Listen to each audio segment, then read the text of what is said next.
today is so-called Ghana's Flag Independence Day. Ghana is 66 years old. But where exactly are we right now? Let's start with the facts. This is Ghana where more than 50% inflation has been registered and recorded for the last year, where more than 80% of its gold and minerals still leave the country and leave with the revenues too, where our waters are still being muddied and polluted to illegal rates. And we're not just talking about galamsey, we're talking about the massive corporations which are busy stealing and poisoning the lands themselves legally, and where indigenous lands are still being occupied by all types of forces, be it Burma Camp, the Nkrumah region, or many others that are yet to be named. And so indigenous rights, a Ghana where indigenous rights and indigenous peoples and our traditional stools are starting to count for nothing. So in this same Ghana, and we're talking about independence, can it be that the only forces we can look towards are the NDC or the NPP?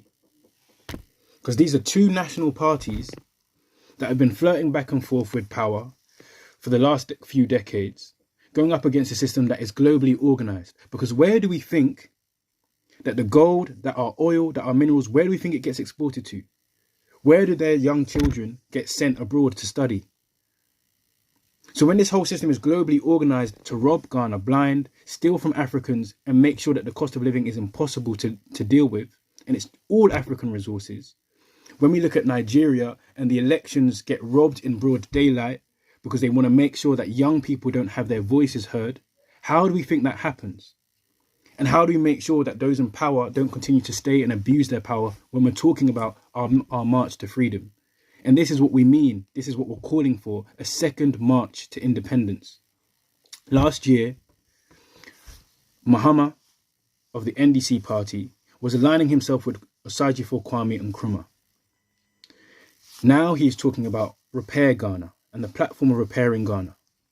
So what is the plan to repair Ghana in this 21st century? What is the plan to align yourself truly with Nkrumah and his vision?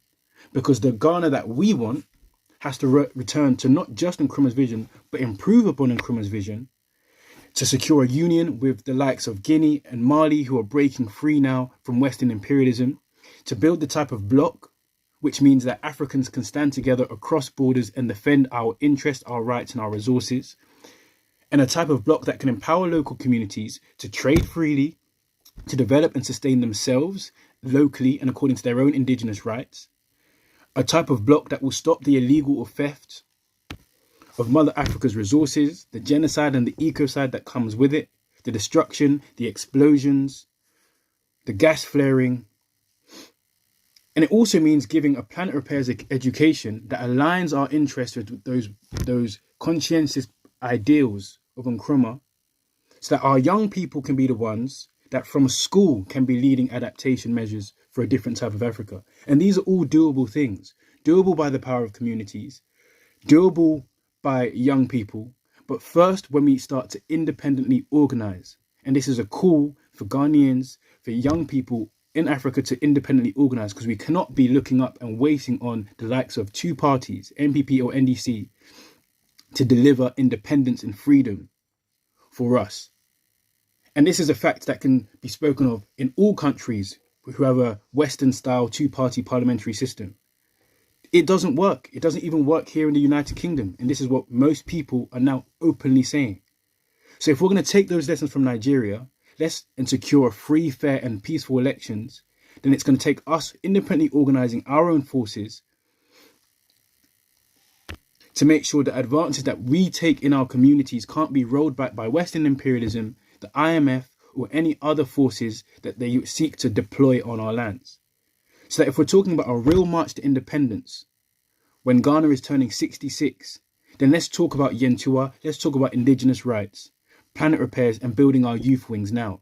Let's call for our own shadow youth parliament that is internationally organized and supported so that we can start be putting forward what is our agenda. We have to remember that in Mali, the current president is 38 years old, and in Burkina Faso, 35 or so. This is the type of leadership that is going to be required to deal with the actual situation we're facing. And as an African people, that situation is genocide and ecocide. Let's call for an independent Ghana that has an action plan not just the ideas or phrases.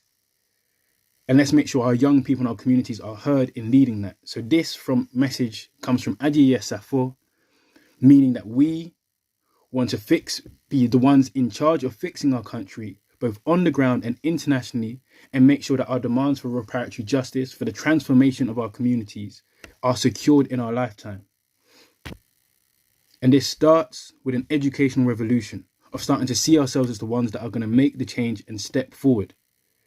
So that when we see what our communities are doing in resistance to shut down illegal mining operations, from Nkrumah to what we're now seeing escalate in the Volta and Oti regions, to the La youth who are stepping forward. Now is the time for us to step forward and stand with those things and understand that that is how we're going to defend our rights and secure our futures. And so this message goes to Ghana youth, to our family back on the continent, and for all of those that know that independence has to be secured in our lifetime. We stand with you. You can follow for more information. Follow Ubuntudunia TV and Pray the News for more information. And let's make sure that we secure the Ghana that we want.